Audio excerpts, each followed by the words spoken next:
IB Nation Sports Talk is up and rolling. Welcome to a brand new week as we approach the second full week. I guess we're getting ready to start the third week of Right, because it was like the Notre middle Dame of the training week, camp. right? Yeah, it was a Yeah. Wednesday. So like the Yep. second full week is getting ready to end. Week 3 getting ready to begin. And we are 19 days away from the kickoff. Notre Dame Crazy. and Texas A&M. Yes. Did you see that? I guess A&M had a backup running back injured over the weekend or something. No, I did not see that. Out for the season. I think he had like Oh, 700 plus total yards well, last year. That's Yeah. not nothing. I mean, No.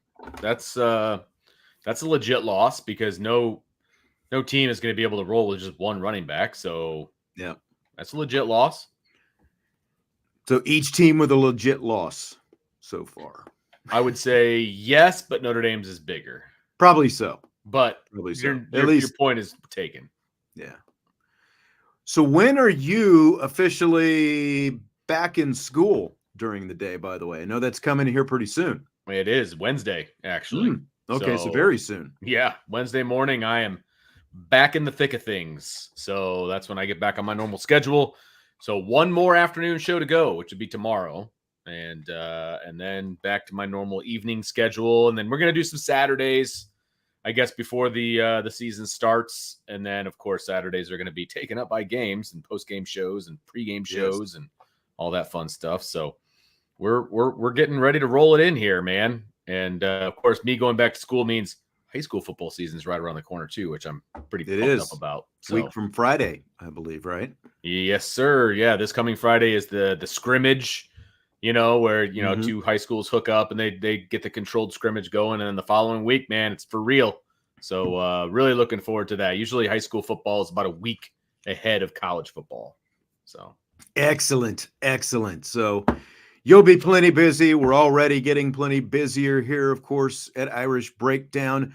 Jump on the new Champions Lounge. Go to Irish Breakdown and then go to the top of the page. I'm trying to remember exactly what it says. I don't have to do this by memory. It says Champions Lounge Plus at the top. So you go to irishbreakdown.com, go to Champions Lounge, and then under the forums, you go to New Champions Lounge, and boom, there are threads in there. So knock yourself out with the threads. Have a lot of fun. Right. There's a lot of good premium intel and recruiting content, all that kind of stuff in there. If you're not a subscriber, get subscribing now. Why? Also, why not? What are you doing? That's also the place to submit your questions for the We In, We Out shows. And we're doing We In, We Out tomorrow because we've got we've got more media availability later in the week. And I want to be sure that we get in the appropriate audio from the coaches and, any player audio and stuff like that from post-practice and those kind of things as necessary. So just like we're going to do here in a second on today's show. Boom. Kind of fired up about this. I don't know if you've looked at the outline at all. I perused it. Okay. I don't know if you saw did anything jump out at you that you saw in there?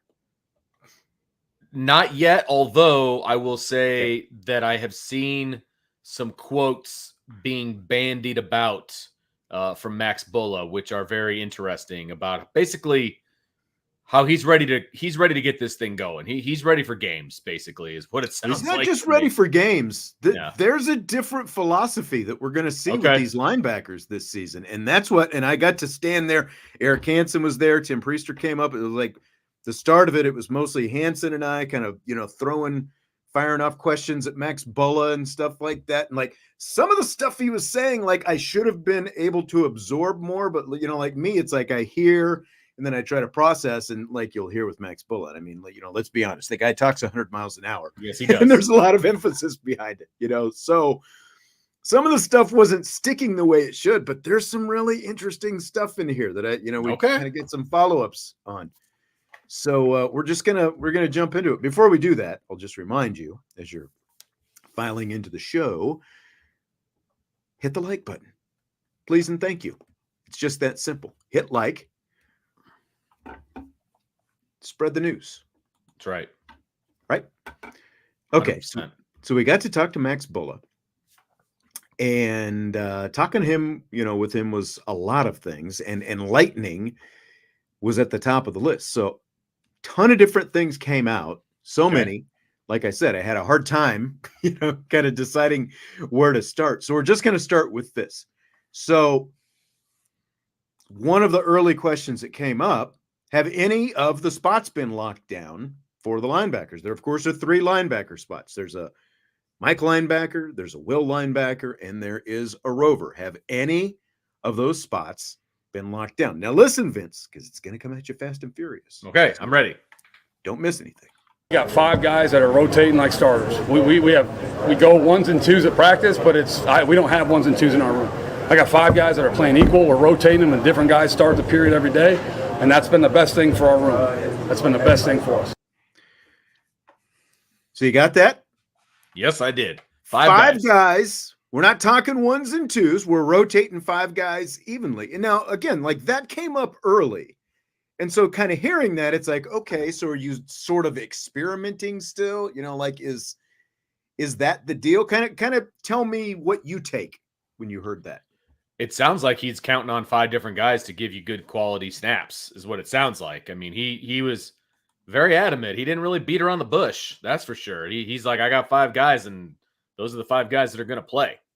And so that's an interesting take. It's not really where I saw things necessarily headed this season. So that's an interesting take. I didn't either, because we've obviously, had a lot of different things to talk about, and we're going to get to somebody specific here in a minute. That's where this is kind of building up to, but I felt like I had to kind of play, these first couple cuts from Max Bullough first to sort of set the scene to get to where we're going to get here in just a second. And the 5 guys, just to kind of lay that out, Jack Kaiser, of course, is one of them. Drake Bowen is one of them. Jaylen Sneed, Kyngstonn Viliamu-Asa, and Jaden Osberry. Those are the 5 right now. So are there guys, again, who will play all 3 linebacker positions, or are they rotating, specifically at those positions? What does that look like? Basically, everybody plays everything. Okay. There's a couple of things in there that are but for the most part, based on who you're in the game with, that's the position you're in. That's why we're just trying to get that through this camp, so we're versatile as we go into the first game. So Vince, thoughts so far? Well, I'm not sure I'm super enthusiastic about everybody playing everywhere and the whole, I don't know, jack of all trades, master of none kind of deal. I don't know how I feel about that per se, but I mean, he seems to be very confident with that, and he wants to get as many guys on the field as he possibly can. And I understand that. It'll be interesting to see. Well, and, look, like if these were guys just coming in, and we've talked about this before, like we talked more about it in the 2023 spring, I think, as opposed to this past spring. But when these freshmen are coming in the door and you're asking them to come right in spring, and now let's learn all 3 spots, I think that's an issue. But obviously you've got Jack Kaiser, who's a 6th-year guy. He's basically played all 3 spots in a game. So And then you've got Jaylen Sneed, who's in his 3rd year now. Drake Bowen's in his 2nd year, as is Jaden Osberry and Viliamu-Asa, we're going to get to specifically here in just a second. I mean, he's obviously picked things up pretty quickly. And again, this isn't just like cross-training to cross-train. Basically, and again, I don't know how much of this necessarily comes through with sort of the way you've heard Max Bullough explain it so far, but essentially, like one play, like on one play, Drake Bowen could be the middle linebacker, and Jack Kaiser is the will linebacker, and then you've got Sneed at Rover. And then based on who you're subbing in, the next play, it could be Viliamu-Asa at middle linebacker. Bowen is now the will, and Osberry is the Rover. Or it could like flip to 3rd down where they've got these Mac and Money sub positions. And, he talked about like in some of the 3rd down situations, potentially one of the linebackers goes to Viper. So like Sneed goes to Viper, and now you've got Osberry at the will and Viliamu-Asa as the middle linebacker. You know, it's all sort of dependent upon situation and who's here and who's here. Like there's a lot of flex to it. Sure. But he seems to feel very confident in it. And if Bullough is confident in it and Al Golden is confident in it, I think my tendency leans toward I'm going to be pretty confident in it as well. You're still hesitant. I'm extremely hesitant. Number one, they don't really play a rover all that often. The rover hardly played at all last year. So, right. You know, so that means there's going to be a defensive back in there. Correct. In that case. With the nickel. I mean, you'll hear more stuff about Jaden Osberry, remember, because he cross-trained and stuff, but that experiment is kind of done. Like, so they're not doing that with Osberry.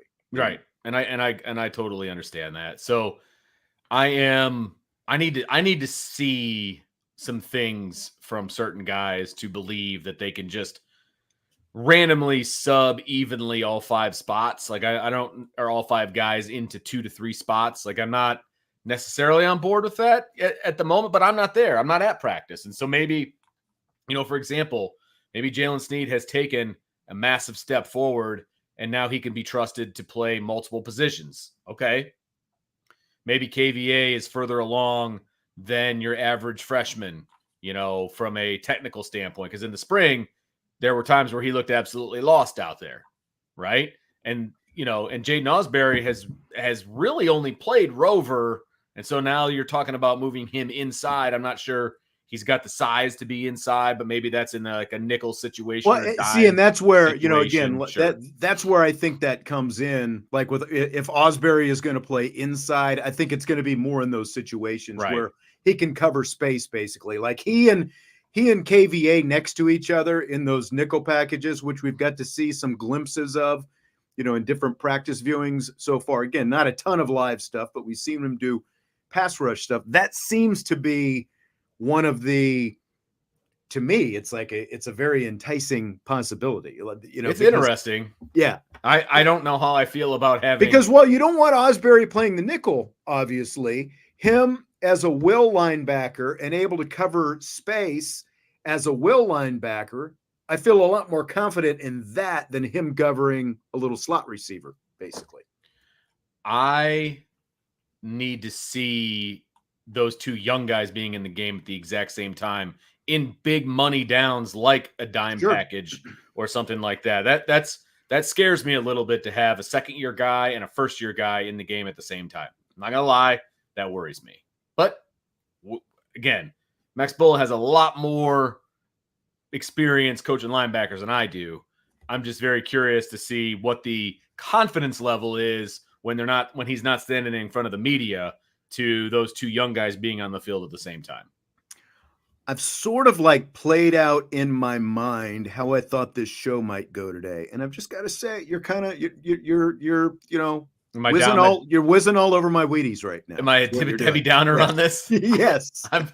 This is not how I thought it would go. I thought Vince would be sitting here going, young linebackers, and they're all going to play, and they're going to rotate all over the place. Linebacker scares the crap out of me when it comes to young guys. It always has. Like, I need veterans in the linebacking core. You know, I'm all for athleticism and all of these different things, and I'm fine with all of these guys playing, but I don't feel like it should be an even timeshare either. I don't think it's necessarily an even timeshare, and only time is going to tell, obviously, when we actually get to see it. But I think that one of the things that Max Bullough talked about was, look, we don't have JD Bertrand and we don't have Maris Liefeld. We got Jack Kaiser now, but we don't have all that experience that we used to have.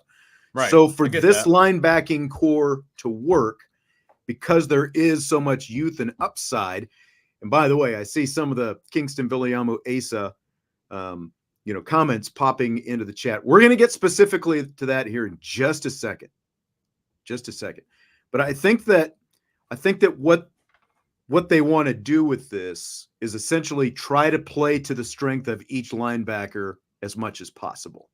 Right. And get the combinations that allow them to play to the individual strength of each linebacker as much as possible. Now, there are going to be times, obviously, where you where you get caught and somebody's probably going to have to stay on the field if because if you're playing 5 guys for 3 spots, there might be a spot where you want to get a guy in, but maybe you're not going to be able to get a guy in, right? Those kind of things are going to happen. But to me, I think because of the relative youth, but still high upside in this group, I think that's kind of the goal in this, is to try to play to each guy's strengths as much as they can by rotating 5 for the 3 spots. And then, like you said, how much they play nickel, or, how much the rover plays versus how much nickel is out there. I mean, that's going to dictate some of it as well. But again, if you're doing that, then that gives you, a big time plus athlete potentially like a Jaylen Sneed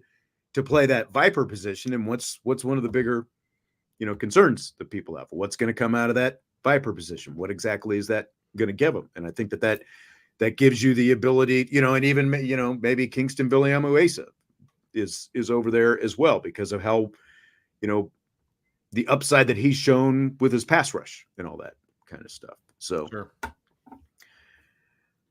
okay. So that leads me to, I kind of buried this a little bit, but we're going to get more specific because, again, as you can hear, when Bullough speaks, he is passionate, he's emphatic, to the point, a little bit of a mile a minute. But look, who's the linebacker everyone wants to talk about? It is Kyngstonn Viliamu-Asa. And Andrew said Sean from Lucky Lefty really called him out for saying KVA would demand playing time right away and could replace Bowen if Bowen makes mistakes. He said KVA needs to be bigger. Well, look, I don't know about all that. And this is, kind of a running debate we've had because we've been thinking about this as a traditional 2-deep depth chart kind of thing. And you heard some references that Max Bullough made, this isn't ones versus 2 and that kind of thing. And so Drake Bowen came up.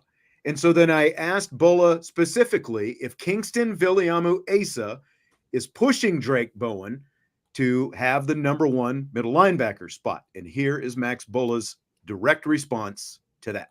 That's what I can't stress this enough that I just don't think about it. Like, we're not doing 1s and 2s. Like I just said the other day, 1s and 2s is a practice thing. Excuse my language. We're getting ready to play a game, and you know what I mean. We don't have these seasoned guys that have played a bunch of snaps. We're gonna roll them like we have because we got 5 guys we trust, and I can't wait to do it. So it's 1 and 1A. It's not 1 and 2. That's right. It's 1 and 1A. It seems like that's interchangeable too. Yeah. It's 1 and 1A. He's all about it. And that's interchangeable too. So this whole, and you and I, again, because we've been thinking about this as a very traditional 2-deep depth chart. Like Bowen is the number 1. Kyngstonn is the freshman. As great as he looked in the spring, he is still the number 2. So we were fairly skeptical about whether he was going to overtake him. But what Max Bullough is saying, Vince, is you're not only going to see Drake Bowen on the field, you're not only going to see Kyngstonn Viliamu-Asa on the field a lot, you might even see both of them together out there at the same time. What do you think about that little nugget? I mean, he is obviously very, very much on board with the young guys, specifically KVA, which is great. That means he has taken his game to another level that we haven't had a chance to see, to be perfectly honest with you, because all we get to see are drills. Last drill I saw was a blitz pickup drill, and KVA got stoned every single time. So,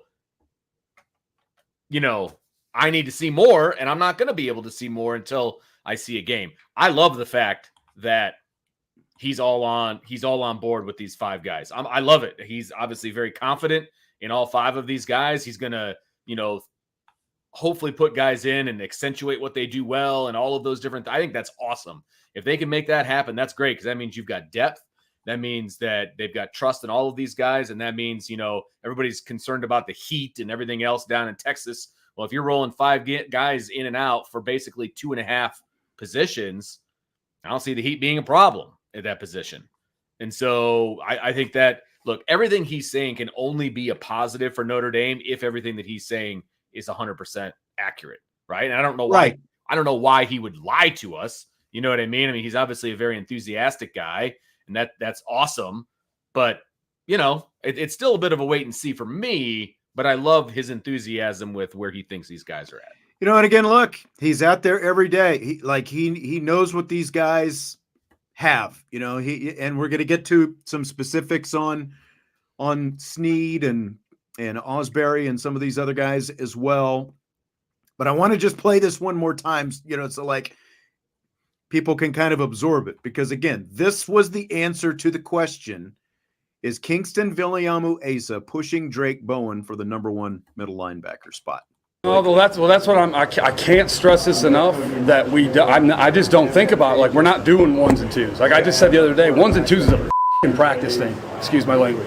We're getting ready to play a game, and you know what I mean. We don't have these seasoned guys that have played a bunch of snaps. We're gonna roll them like we have, because we got 5 guys we trust, and I can't wait to do it. So it's 1 and 1A. It's not 1 and 2. That's right. It's 1 and 1A. It seems like that's interchangeable too. Yeah. And that's interchangeable too. So they got 5 guys they trust. We're not doing 1s versus 2s because it's a bleeping practice. Okay. So There you go. Hey, like I said, if everything is as he says it is, then this team is going to be really, really good, because the biggest question mark on the defense right now is that linebacker. And if his confidence level matches what they're able to produce on the game field, then this defense is going to be practically unstoppable. That's what it sounds like to me. Right. Andrew was saying, I think it's a situation. KVA has such athletic upside. He needs to be on the field. McCullough said he's incredibly tough to block. He is one of the guys that I think we played it here on the show that Dylan McCullough said KVA is one of the best pass rushers on the defense. But, again, I hope everybody is sort of absorbing, because I have no idea. I don't watch the downstairs TV press conference that Notre Dame puts up on the YouTube and all that. So I have no idea like what kind of questions came up there, what he did or didn't talk about. But again, like standing there sort of absorbing this and trying to react was tough, because there was just so much that he was saying. And like the whole, again, like just the notion, as he said, we're not doing 1s versus 2s. That's a practice thing. We're rotating these guys. We're going to use all 5 of them, because we trust them, we believe in them, and again, they're going to try to play to their strengths as much as possible. So it's going to look a lot different. Like if you've been sitting here complaining for the last 2 or 3 years about, this guy's on the field and that guy's on the field. Why is this guy on the field? Why is that guy on the field? Why aren't we seeing more of this guy? Specifically Jaylen Sneed, who again we'll get here to in a minute. Like if you've been sitting there complaining about they're not playing enough of these young studs, there's not going to be a lot to complain about, specific to that this season, because they're playing the young studs. Now the question is going to be, can they do it? Can they do it? Yeah. Can they do it cut it on Saturday? Basis? That's the biggest question. If they can, like I said, this defense is going to be really, really good. If they can't, that's, now we're having a different conversation. That's exactly right. We'll see. That's exactly right. So he also talked a little bit about like this question actually came before the comment that we just heard, but I thought it was more important, like to get the big news out first. So here he is talking about how Kyngstonn Viliamu-Asa and Drake Bowen's skill sets compare to one another. Well, they're very similar. I mean, they're both big bodies. They can both move well. They can both bend well. I think it'll be interesting to kind of watch how that unfolds, to be honest with you. I mean, Kingstonn's got some ability off the edge. He can bend around the edge, in a pretty special way. But Drake's come a long way too. I mean, credit to Drake. Those guys have both come a long way. I'm excited for both of them. Yeah, so they're again, like I'm going to play it one more time just so I can kind of. They're very similar. I mean, they're both big bodies. They can both move well. They can both bend well. I think it'll be interesting to kind of watch how that unfolds, to be honest with you. I mean, Kingstonn's got some ability off the edge. He can bend around the edge, in a pretty special way. But Drake's come a long way too. I mean, credit to Drake. Those guys have both come a long way. I'm excited for both of them. So what got me to ask the question about is Kyngstonn pushing Bowen for that number 1 spot was when he said it'll be interesting to see how it unfolds. And that's what, so I'm thinking sort of this battle for that spot. But, again, I think it's more, it's probably more a matter of who gets more of like who's more the 3-down guy as opposed to, who is maybe the guy coming in on 3rd down or the nickel package or, pass, whatever it happens to be. Because as he said, their skill sets are fairly similar, but Viliamu-Asa has definitely shown himself to be one of the best pass rushers on this team so far. Yeah, absolutely. Absolutely. Yeah. And like what Sean Davis was saying, in response to, I think it was Andrew or somebody else, was, okay, is Viliamu-Asa big enough right now to hold up for 3 downs, like play the run that often? And again, if they're rotating 5 guys like this, I don't think he necessarily needs to be that guy, because you've got both him and Bowen potentially there, to kind of double up on that role. There's going to be a lot of roles on this defense for these linebackers, and those roles haven't gone to multiple guys really in the past. And so if they've got 5 guys who they claim that they trust like this, it's going to be interesting to see how those roles are divvied up. So, and like you said, having these different, and look, I think the skill sets of all 5 of these guys is very different. Mm-hmm. And I think you can use their good points and kind of mask some of their bad points, depending on the situation and all these different things. Having all of these guys to choose from, I think if they're all as good as he says they are, then it's going to make this defense very dangerous, because you're going to be able to highlight strengths and cover up some weaknesses in the various spots. It's going to be very interesting. In fact, I just realized we were talking about the comment that Deala McCullough made about KVA, and guess what? Bonus cut. I've still got it hanging around. So let's go ahead and use this here real quick. We had 2 guys blocking. We spent out both of them, and the back being one of them. Like, I just watched the tape. I said, "Are you kidding me? Are you kidding me?" I said, "We had a guy there, and a back came up. Jeremiah came. He spent off both of them. Like, how's that happen?" So again, man, that's a credit to him. Man, he's a good player. Yeah. But he makes us better, because man, we got to make sure all our details are on point when we go against him. So that's Deala McCullough talking about Kyngstonn Viliamu-Asa as a pass rusher. And that's kind of what we've seen in some snapshots as well, where he's in there and he's spinning off everybody. It doesn't matter who's in front of him, it seems like. He's athletic. I'm enticed and I'm excited about this. You are obviously much more. I just, because even though Max Bullough is the position coach, I don't think Al Golden is signing off on this if he's not fully confident. And that's why I want to see what happens in an actual game. Yeah. That for that reason right there, like, you can be super excited about it as a position coach, but at the end of the day, if the coordinator's like, yeah, pump the brakes a little bit, let's see what happens in a big moment in the big game, first game of the year on the road, Texas A&M. Let's see what this rotation is like. If it's all 5 guys like he's saying it's going to be, then obviously, everybody has signed off and blessed this thing, and it'll be great. If that rotation is a little bit smaller, I'd understand why, with the possibility of it getting bigger as you move forward. You know what I mean? As the season wears on. Right. So I'm going to play Bullough's cut about Jaden Osberry here, because, I think the question was about, like, okay, so, he played some nickel in the spring and that kind of thing. What's he look like? Is he still doing that? But he kind of touches on sort of the bigger picture here as well, as to kind of how this this 5-man rotation, sort of some of the thought behind that. So here we go. Tried Jaden in the slot for the spring, just based on who we didn't have all of our young DBs here yet. We're trying to figure out what we had. Right. He did a great job, but we had 4 guys. Where we're playing a linebacker, we need a 5th guy. I'm not saying he's number 5. I'm just saying we need 5 guys to play. He's a hell of a linebacker. He's come a long way at linebacker, so we moved him back in with us. Now, there might be some positions on 3rd down where he gets into a different position, plays a DB position, but other than that, he's back with us.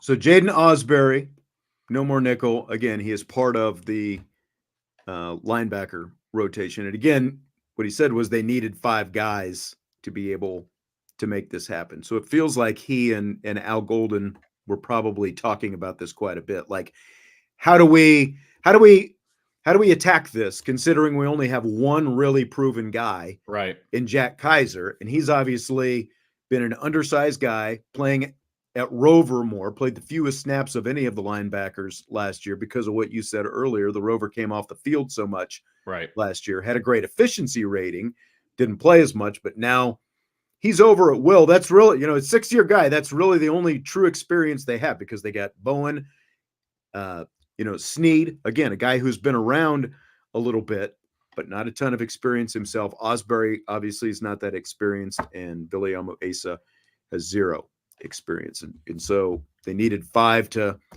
pull this off. So, I just saw Joe saying something about, well, we can't have 4 guys, learning on the fly in your first game. Well, what alternatives do you have? Because it's either you don't have much of a choice here. Either 4 guys or at least 3 guys learning on the fly. Like someone's got to jump into the fire, right? Yeah, no, because you got to have guys out there at those positions, and they don't have much experience otherwise. And again, I think that's a big part of why they've decided to go this route to again try to play to the strengths of each guy as much as possible based on the situations as they dictate themselves. Yeah, like I said, there are guys that have a bunch of experience within this, within this program, right? Jaylen Sneed seems like he's been around forever, right? And I think he's just a junior. Drake Bowen is in his 2nd year, but he was basically, brought up to be the middle linebacker behind JD Bertrand last year and studied at his feet, which is a pretty good internship as far as I'm concerned. And so, there's certain guys that that I inherently trust going in. But again, I'm not there every day. And Max Bullough and Al Golden, it sounds like, have decided early on that there was going to be a 5-man rotation, and they just needed to figure out who those 5 are going to be, right? Just like at wide receiver, there's going to be a 6-man rotation. They just needed to figure out who those 6 are going to be. And so it sounds like it's those 5 and then kind of everybody else, which makes a lot of sense. I don't know that I can really come up with anybody else that would, have an opportunity to make an impact on this team, on this defense of all things. And so I'm okay with the 5. I'm just interested to see what the 5 are doing specifically, especially in game one. Oh, for sure. And especially if there are 5 guys rotating in and out of there, like, is it play to play? Is it series to series? Like what exactly does this look like? Situation to situation, yeah, it's going to be very interesting. And look, Sneed is, we're going to get to Max Bullough's comment on Sneed here in a second, but he is probably, in terms of unrealized potential, he's got to be at the top of the list going into his junior season. Now, we've seen him do some good things from time to time, but he hasn't put it together consistently so far. He's going to have a much bigger role this year, and here's how Bullough described what he has seen from Jaylen Sneed. He was complimentary of Jaylen Sneed in the spring, and he continues to be complimentary of him right now. Great question, because I can't talk enough about how far Jaylen Sneed has come from year one, from when I got here to right now. You talk about a guy that his weight is where it needs to be now. He's 225 consistently. He's playing with knee bend. He's playing with details. He's getting lined up. He's executing. He's communicating. If there was one person I'd say I can't be prouder of from when I got here to right now, it's number 3. Number 3, of course, is Sneed's jersey number. So he's very bullish on Jaylen Sneed going into this season. You mean Bullough is bullish? Ah! Is that where you went with that? Didn't even realize I did that. Look, Jaylen Sneed, obviously, like I said, has been in the program for a while. Mm-hmm. And frankly, he's super athletic. Like when it's just see ball, get ball, he's pretty darn good.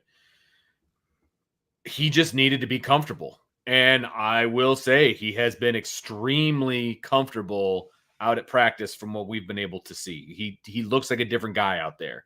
And in this day and age, you're going into your junior year. It's like, man, what took so long? You know what I mean? Because he's a 5-star recruit, all these different things. But that's normal. Like that's normal maturation process for the vast majority of college football players. Like that's normal. And now he's coming into his own and he's going to have an opportunity to play for a couple of years. And that makes a lot of sense, right? And so I guess I'm not overly surprised by Jaylen Sneed, but there's a lot of people that have already dismissed him because he didn't pan out in their opinion, his first and second year as a 5-star. Right. Right. So I'm excited. I think he can add a lot to this defense from an athletic standpoint, from a speed standpoint. The guy's fast. He can get downhill quickly.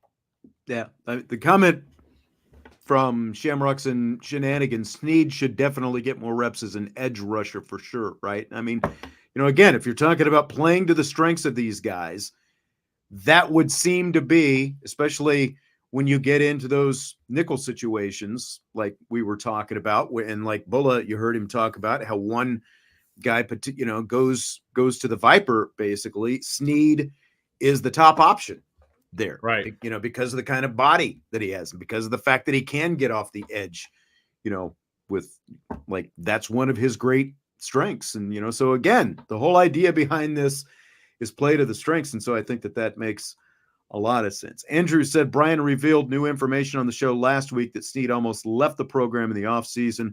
He thinks Golden needs to play more of these guys to keep them happy. And two different things on this. First, I know Brian revealing the information is new to everyone. This is something that we've known about, since before this happened. Basically, we knew that there was talk of this going on. I don't think that Golden putting Sneed on the field this year has anything to do with keeping him happy. I think it has much more to do with what Max Bullough is talking about, that Jaylen Sneed has finally gotten to the point where the information, and all the things that he needs to go about this position has matched up with the great talent that he came to Notre Dame with. I don't think it's like you're trying to appease this guy at this point to get him to stick around. It's because they're finally starting to see the production that matched the talent when he came in the door. Correct. And I absolutely do not subscribe to the you have to play him to keep him happy thing. You play the guys that are going to help you win the game. I'm sorry. If a guy doesn't want to wait his turn or whatever, then that's on him. He can go someplace else. That's totally fine with me. I will not play a guy just to keep him happy. That's not how this works. I'm sorry. This is big boy football. You have to earn your spot on the field. If you don't earn your spot, you don't play. Look, Marcus Freeman told him, I think, late in training camp his freshman year, you're going to redshirt this year. And Sneed wasn't happy about it.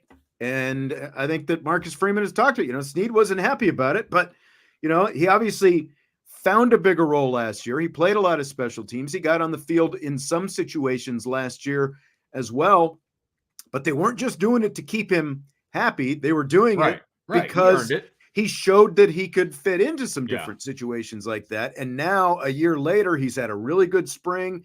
He's had a good summer. He's followed that up with a good training camp so far as well. And anything that Sneed got, as Ray said, he's earned. I mean, he's earned everything to this point. They weren't just going to put him on the field because he's got talent. Again, this goes back to the, why are these guys on the field? And Sneed specifically isn't on the field because they obviously, from what they saw day in and day out, felt like those guys were going to be the guys who they could trust the most on Saturdays. 100%. Right. I was just reading a comment here as well. Anthony was asking, has there been any discussion about how the defensive staff will be positioned in games? I mean, no one's really there's so many other things. It doesn't matter to try to get details from assistants, during camp. We've only got to talk to Marcus Freeman once. I think we're going to talk to him again this weekend. That's probably, if it comes up, it would come up, like game week or something like that, where the coach is going to be, like you said, how much it matters. That's a non-story to me, to be perfectly honest with you. I don't if you're an offensive coordinator, for example, everybody thinks you should be up in the booth so you can see the whole field. Okay, but if you've got a guy with a good set of eyes that you trust and you want him up in the booth and you want to be down on the field so you can communicate with your players, cool. I have no problem with that as long as you've got good communication. You know what I mean? It does not matter to me in any way, shape, or form where guys are located, whether they're on the field, in the booth. It doesn't matter to me. It's wherever you're comfortable and you can get the job done. So it's fine. Joe's asking how many more practices they have. I mean, I think it's we have one. I think, is it you're asking for about viewing, Do guys have, like, we have one more that we're going to get to see. Right. They Or practice like the literally team every obviously day. is practicing. Yeah. They've got Yeah. plenty more to go.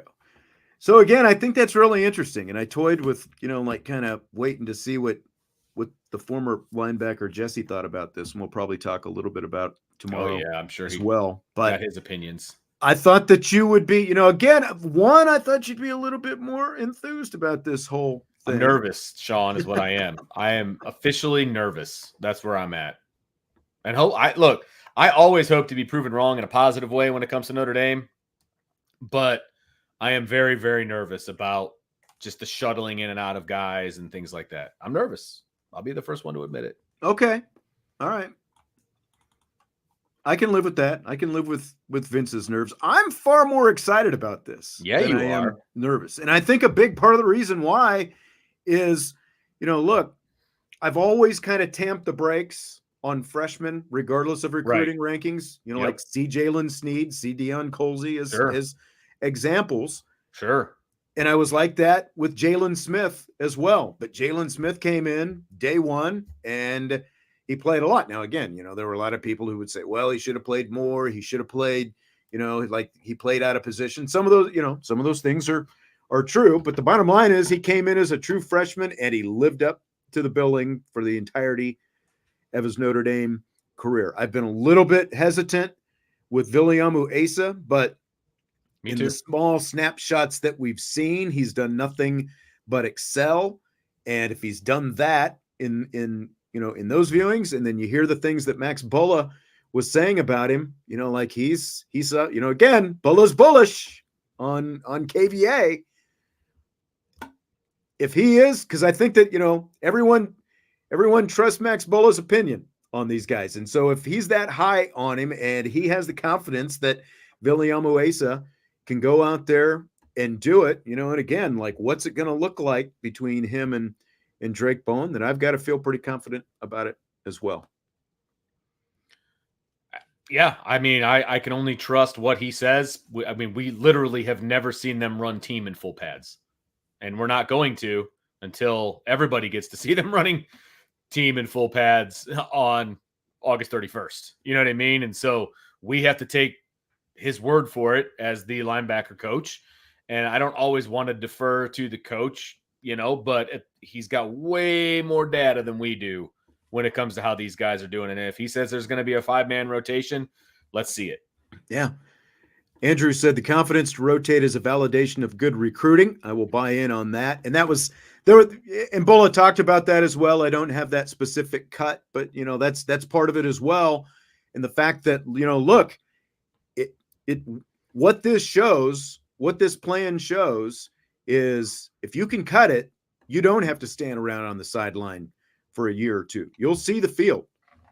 Again, it's much more about what you can actually show you can do than whatever recruiting ranking that you came in with. And, look, one of the concerns everybody has going into one of the biggest concerns, I think, still is the heat down there in College Station. Sure. In that season opener.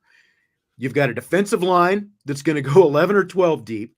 And now you've got a linebacker rotation that could end up going 5 deep. I think some of that, again, will depend on situation just in terms of who we see the most and who we see the least and all that kind of stuff. But if you're talking about your entire front seven being able to go that deep and heat is one of your biggest concerns, that I've got to feel pretty good about how that's going to play out by the time the night's over with. It's less of a concern, right? I mean, let's be honest. If you one of the ways to combat, let's put it this way, one of the ways to combat heat is to rotate, right? I mean, that's the bottom line. And so if that's how you decide to kind of get after it and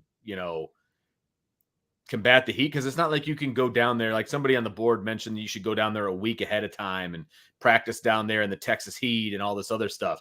That's all well and good, except classes start that week. So it's not like you can just take your entire team down to Texas for a week and miss the first week of practice. The first week of classes. It's still college, right? This isn't the NFL. It's still college. That's right. So you're not going to be able to do that. And so it's like we said before, it's about, your preparation from a fluids standpoint, from a sleep standpoint, from a nutrition standpoint, all of those things. And If you are confident enough in your rotation, rotating guys in and out, that's how you combat the heat, just like that.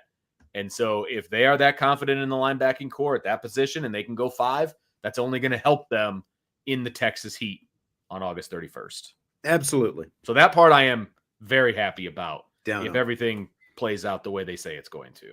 So a couple in here, Joe and Indy Sailor saying Kaiser shouldn't come off the field. What do you think about that? I'm very much kind of on board with that, to be perfectly Are honest you? with you. Yeah, I'd love Just because like Jack he's the Kaiser. guy, like the glue Yes. guy sort He's of the thing. green dot man. You Like know what I he's mean? the guy who can always keep everybody. Well, now Bowen and KVA have been wearing the green dot in practice so far too. That 100%.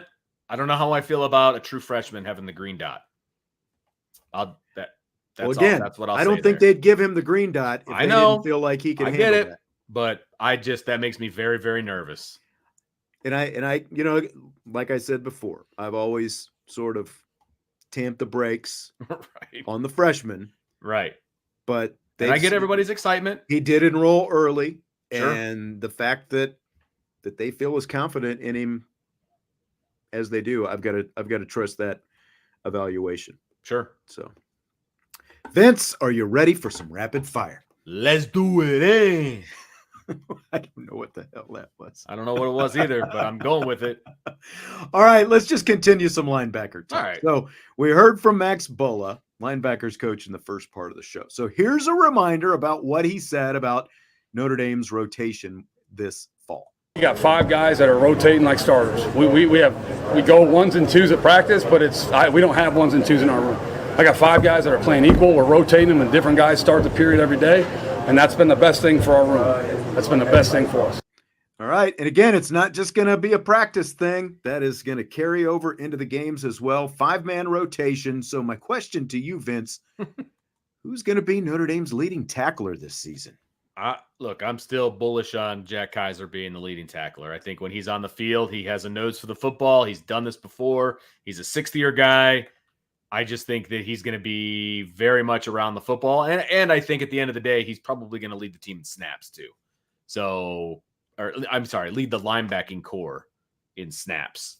And so I am going to go in with Jack Kaiser. I'm taking the safe pick because I can.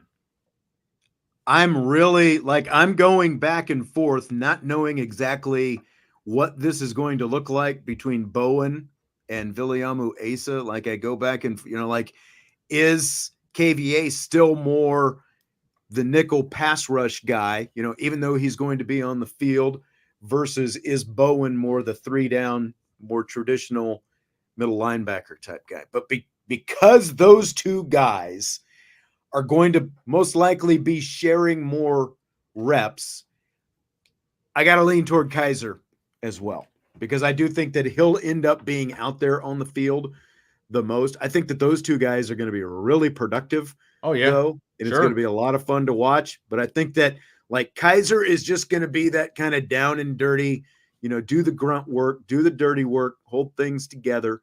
And I think that he'll ultimately end up being the leading tackler. I was wondering if you would even go outside the box and, just go like Xavier Watts or something. Oh, I was just thinking linebackers, but I was too. It's usually linebacker that leads the team in tackles, and so I'll stick with that. But yeah, I'm sticking with Kaiser. All right. We've got a handful. We've got some Kaisers. We've got a Bowen in there. Bowens in there. USMA 87. Man, are they already projecting this far in advance? Well, weather forecast for the 26th, 97 degrees, humidity 56. That's like a week ahead of time or 5 days ahead of time. So yeah, a lot of things can change at that point. But, I'm sure that fans aren't the only ones looking ahead to the weather, but can you really predict the weather, 19 days in advance with any kind of, certainty? Yeah. I don't know about that. I mean, you can try, and then they could get down there and it could pour down rain on. Yeah, them, 100%. So 100%. Yes, the humidity would be 100% if that happens. You're right. And that's even worse than the heat. So, I mean, humidity is a real pain in the neck to do anything athletic. Oh my gosh, I remember a game that you and I coached together. It was just blazing hot, and I just it was like swamp shorts. And it's just hard to catch your breath. I know. You know what I mean? Yeah. Awful. Yeah. Awful. So we've been able to watch a few offensive line drills at the start of the last couple of practices that we've been to. And I believe, did you and Brian talk a lot about the offensive line Saturday on the show? We did. Yeah, we did. I figured you probably did. Yeah.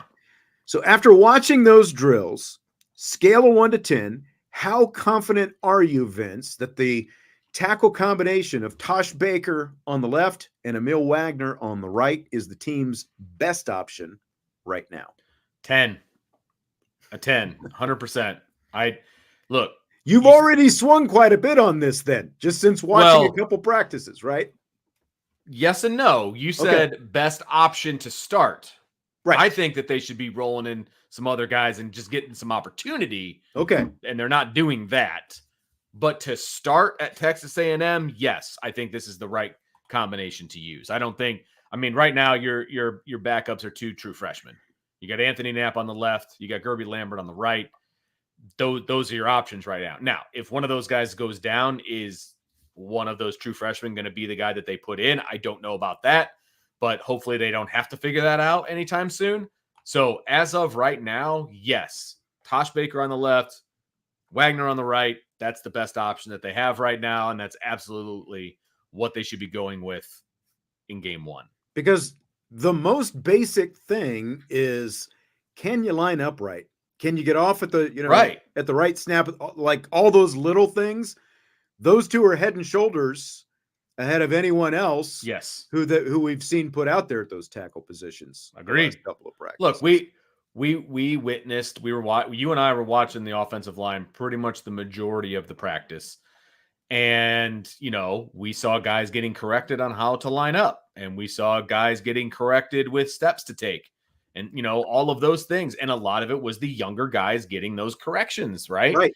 And I at least got to trust that you're going to line up correctly in a game. And now you're still 19 days away as of today from that first game. And I think a lot of that stuff can be taught and figured out.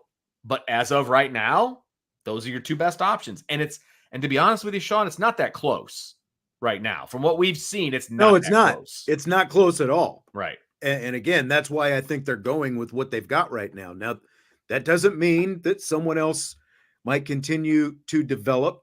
But as we also said before, let's see what these guys can do before we write them off. Because, look, again, like if you're a freshman and you can't even get lined up right in practice, where there's next to no noise out there and there's no pressure, there's nothing on the line. What are you going to do when 105,000 fans are going nuts and you're on the road in a night game in your first career game? Like, remember all those false starts that we saw a couple of years back that drove everybody crazy? I mean, I would pretty much expect that we would see a lot of that. So, legit. Yeah. Absolutely legit.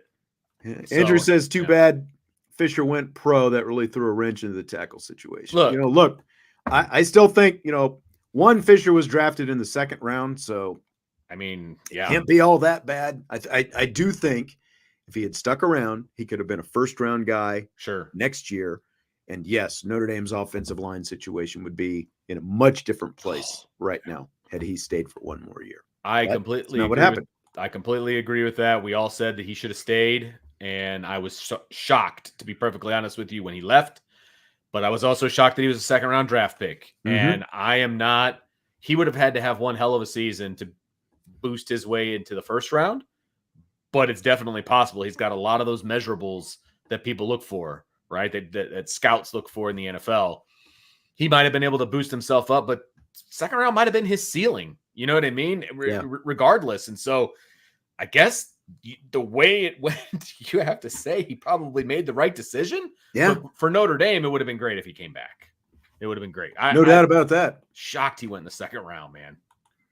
DK says Tosh Baker is a distant relative to Chuck Norris.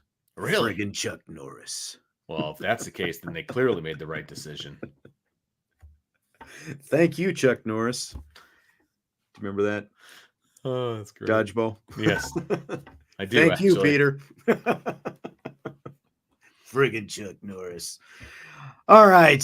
So Riley Leonard spoke with the media this weekend as well. And we, of course, know that Riley Leonard is a running quarterback. Here's his response to whether he will slide or drop his shoulder at the end of runs this season. Vince is already excited to hear this one. Yeah, I think the moment you think about it is that's when you kind of get smoked. I'm just like an instinct guy, so if I dive, I dive. If I slide, I slide.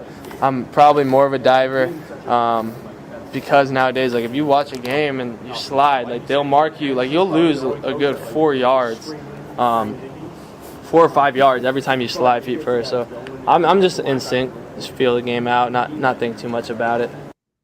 He's in sync, even though he's the new kid on the block. But look at you!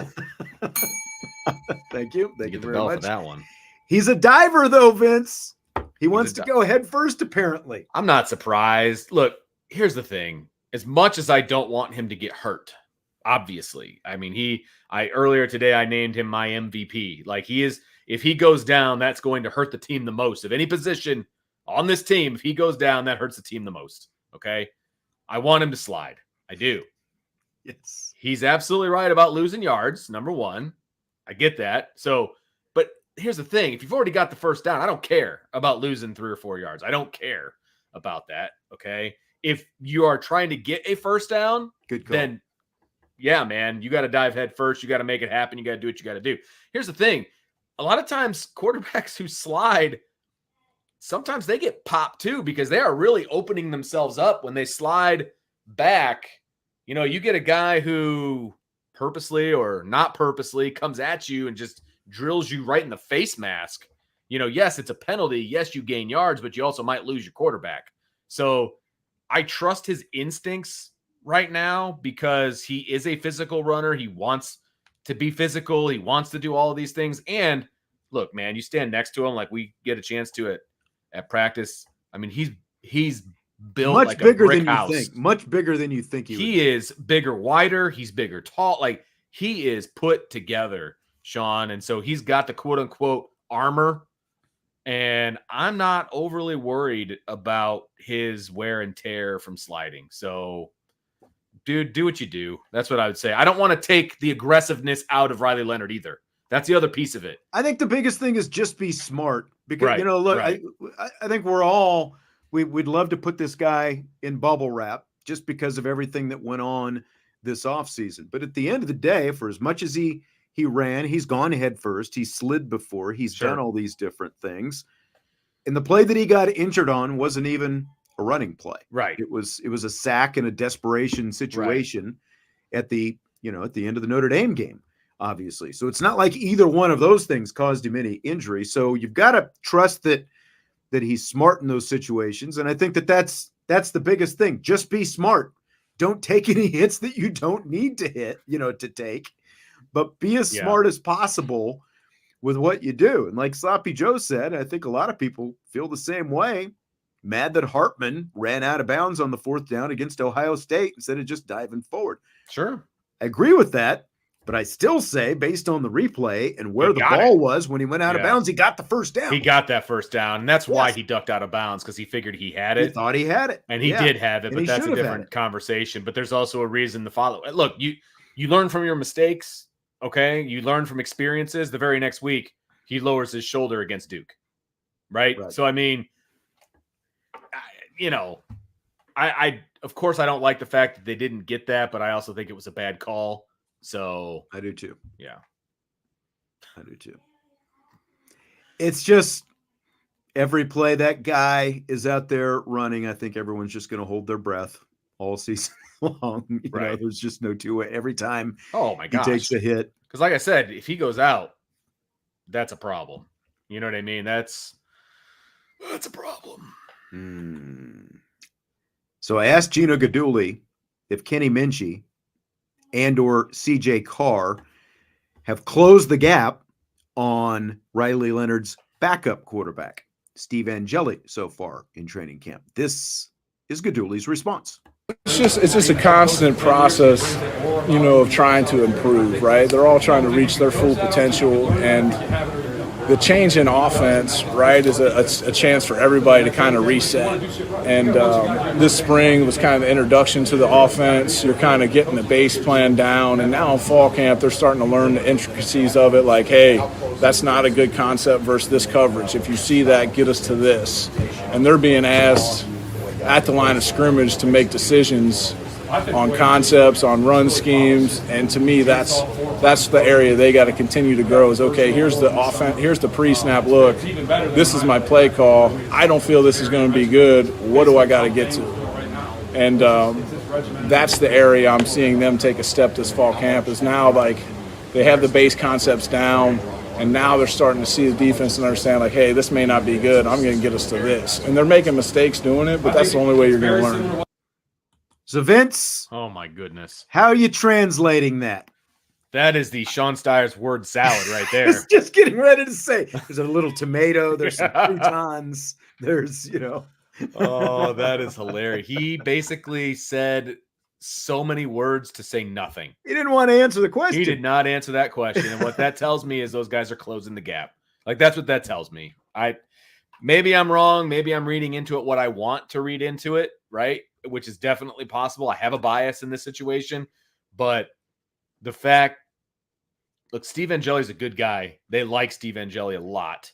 And I don't think he's going to, in the media, put out there that these guys are right on his tail. I just don't think that they would do that, even if it's true. Mhm. So I think that's why you got the word salad there. Look, and he didn't really want to go out on too many limbs with any of the, the things Yeah. that he talked about with any of the quarterback, any of the three backups. Let's put it that way. Like he's very impressed with the way Riley Leonard has come in and gone Sure. about his work and, all these different things. But when it came to the three backup guys, he didn't want to make a lot of declarations and proclamations about them. And I just feel like when you listen to that, Riley Leonard is the number one, Steve Angeli is the number two, and there's not much that's going to change that at any point this season. Like when you hear that answer right there. Do you agree with that? Completely. Yeah. I don't know where else to go. Yeah, well, and that's the thing. It's like, are they going to radically change the depth chart going into the season? I just don't think that they are. And we've said that all along, regardless of what the actual situation is, I just don't see that being the case. So I don't think that they want to play their hand as to who the backup actually is in their mind. And I don't know that they actually want to let the guys know who the backup is in their mind. So I think it's definitely a word salad. It was definitely a political answer. It was all of those things. It was talking without saying anything. Yeah. And, like you said, you keep the confidence in Steve Angeli that he's the number two. Right now, what happens farther down the line? Like, Josh says he thinks that Carr will be the quarterback that goes in the game if Leonard gets hurt past game 6 this season. And look, I think some of that'll depend on Yeah. what direction the season's going and, what's still out there, a lot of those different kind of things. Yeah, I've said it all along. If Riley Leonard is out for an extended period of time, it's CJ Carr. Like that's what I've always thought. That's what I've always thought it should be. And if he's out just for like a half a game or, whatever, then okay, you go ahead and put Steve Angeli in if it's not a high leverage situation, and he'll be fine. He'll be fine in that situation, 100%. But again, hopefully Notre Dame doesn't have to face that problem this year. Hopefully. Yeah, it's some, if it comes to it, to like what Joshua was saying, if there is an injury to Riley Leonard, and obviously nobody wants to see that happen, but if it comes to it, the question is going to be, and the hard question that they're going to have to answer. And again, I think they know this answer internally, whether or not they want to speak it publicly or not. I think they know it internally, but the question is going to be, who gives them the best chance to win playoff games if they're still in a playoff race? And I think personally, you and I both think it would be CJ Carr. We've even put Kenny Minchie, ahead of that, but like he's talked about pre-snap reads and all those different kind of things. But okay. So is Angeli a little bit better at a pre-snap read? Sure. But Doesn't mean he's going to execute it. That's Look the at the problem. highlight video that they put out Bingo. from last weekend from Notre Dame Stadium. The highlight Steve Angeli had was a check down pass. Right. That was the Steve Angeli highlight. I'm sorry. That's not going to win playoff games. No, it's not. It's not. And if that's the best they can come up with to put out to the public, then that's sad. I'm just saying that's they literally videotape every second of practice, and if that's the best they could come up with from Steve Angeli, then that's a problem. That's a problem for your backup quarterback. Joe is going back to the slide versus dive thing, and he says he thinks what Riley Leonard was saying is don't leave it up to the refs. And I get that. Yeah, I probably get see that. some of that in there. Good point. Fill in the blank. Notre Dame showing of 10 former or current student athletes winning medals at the Paris Olympics is blank. It's impressive. I know that there were others. I think Stanford had the most by far, but they also have the most varsity sports, I think, in the country as well. And a lot of their varsity sports are the kind of those niche sports that are for the Olympics, right? Like rowing and, different things like that. And so I think it fits more into what the Olympics are. But man, Notre Dame's fencing team is definitely well represented, in the Olympics for multiple countries, by the way, based on the email that we got today. Yeah. I mean, which was very interesting. And they're also well represented from the women's basketball team as well throughout multiple countries as well. And so, look, it was a great Olympics for Notre Dame. There's no doubt about it. I think I'm going off my memory here, but I think they said Notre Dame would have come in like 14th in gold medals if they were just a solo part going up against other countries. They would have come in like 14th or something like Indiana, that. I think Indiana would have come in 12. Like if you include the Notre Dame connections, Gotcha. Because Notre Dame is in Indiana, because you had Penn High School had 2 medalists. Yes, they did. They had, of course, Sarah Hildebrandt was the gold medalist wrestler, and there was a young lady from the volleyball team that got a silver medal that went to Penn High School as well. So it's and then you throw in all the Notre Dame people, and you were talking about the other countries, and I didn't realize how many other countries until they sent this out. Here's the swimmer, quick list. a fencer. Yeah, Natalie Achonwa, of course, basketball, played for Canada. Amita Berthier, fencing for Singapore. Molly Brueggemann, okay, so she was from the United States, sorry. Tyler Christensen swam for Panama. Lauren Ebo played basketball for Nigeria. Kassan Prosper also played basketball for Canada. So you had some other countries represented. You had some medalists from other countries as well. So that's pretty cool because, I remember it's been 20 years. Do you remember Mariel Zagunis, the fencer? The women's fencer? 100%.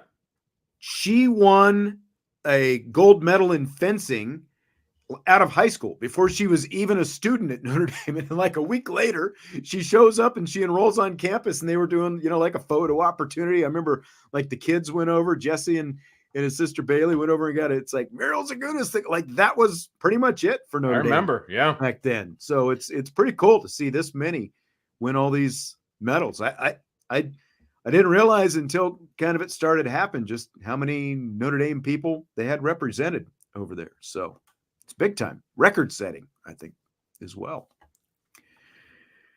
So Vince, Ben Affleck and Matt Damon, I don't know if you'd heard about this. They're working on a movie called Killing Gawker. It's about Hulk Hogan's lawsuit against Gawker Media after the outlet published excerpts of Hogan's sex tape a few years back. Affleck was originally reportedly going to play Hogan in the movie, but that now may not happen. So my question to you, would you be in on a movie that has Ben Affleck playing Hulk Hogan? Hard pass. That is not something that I want to see. I know guys can work out and they can do different things. He's never going to look like Hulk Hogan, ever. There's no way. You can slap a blonde wig on him. You can put some fake muscles on him. I know, are they going to put bandanas on his head or what's his? No, sorry. Hard, as Joe would say. That's a Hard hard, pass, bro. brother. Hard pass, brother. Yeah, I'm with you on that one, Joe. That is a super hard pass. That is not something that I even want to see in any way. And on top of that, I wouldn't want to see the real Hulk Hogan in a sex tape, let alone a Ben Affleck version of Hulk Hogan in a sex tape. So that's why that's a hard pass for me. So I don't have anything to do with it. I don't want to see the sex tape either, but the movie is about not just the sex tape, I but the know. lawsuit that followed and all I that. know. That Hogan won, by the way. Basically, Did brought he? down Okay. Gawker and Deadspin and all that different stuff. I just like. I feel like Affleck as Hogan, like that's a satire. That's a comedy. Like, is Ben Yes. Stiller going to be in this as well? Right. That's like, Right. I can't take that seriously. No. If Ben Affleck is going to be in that role, I realize he's a pretty good sized guy. He's like I think he's around 6'2" or something like that. But still, Hogan's like bigger than that. Hogan, Though. just find it. They just did that movie this winter about the Von Erich families, the pro wrestling Yes. family, and none of those guys were nearly as big in stature as the And- wrestlers they were actually portraying, but they did a pretty good job of portraying. How did that movie do? Do you know? I'm not sure exactly Okay. how it did, but I did go see it, and Okay. it's not bad. I would recommend it to you. Like if you got a couple hours that Okay. you're looking to kill, it's Okay. because it's definitely based on a true story. I have, like they did take some liberties and stuff like that, like Hollywood always does, but it's not bad. And it's just like, go find someone who's pretty tall and in shape, and like, that's your Hulk Hogan, go find a former pro wrestler and say, you're going to play Hulk Hogan, whatever.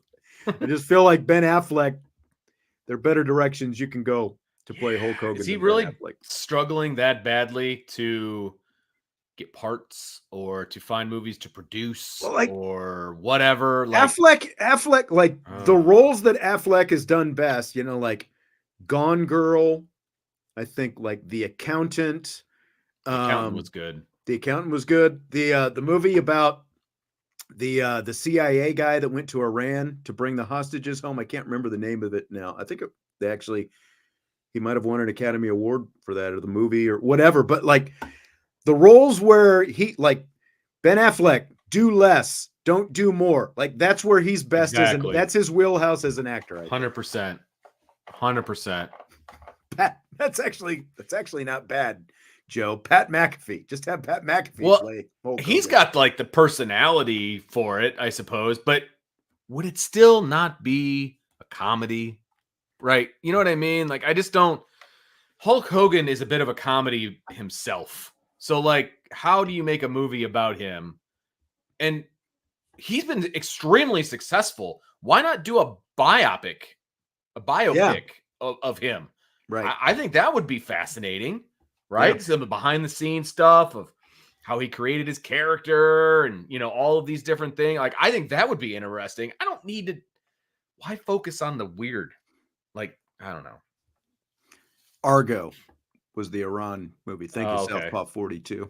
I don't know why it was slipping my head because I've seen it a million times. It's a great movie. Argo, F yourself. I don't know if you. This is only coming up because you gave us a super chat, DK, which we appreciate. Yes. Your take is awful. I would bury this if you didn't do this, which is why he probably did it as a super chat. Yeah, exactly. Because he knew that we wouldn't mention it otherwise.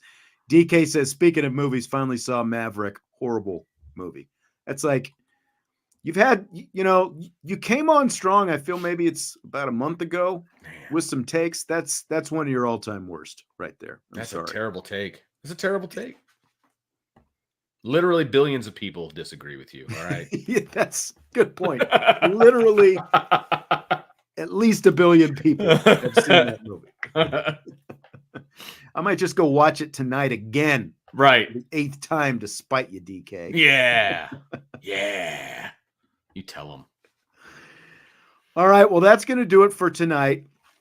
Again, we're doing a We In, We Out show tomorrow. So you can go to Irish Breakdown, go to the New Champions Lounge, put your We In, We Out question in there for tomorrow's show.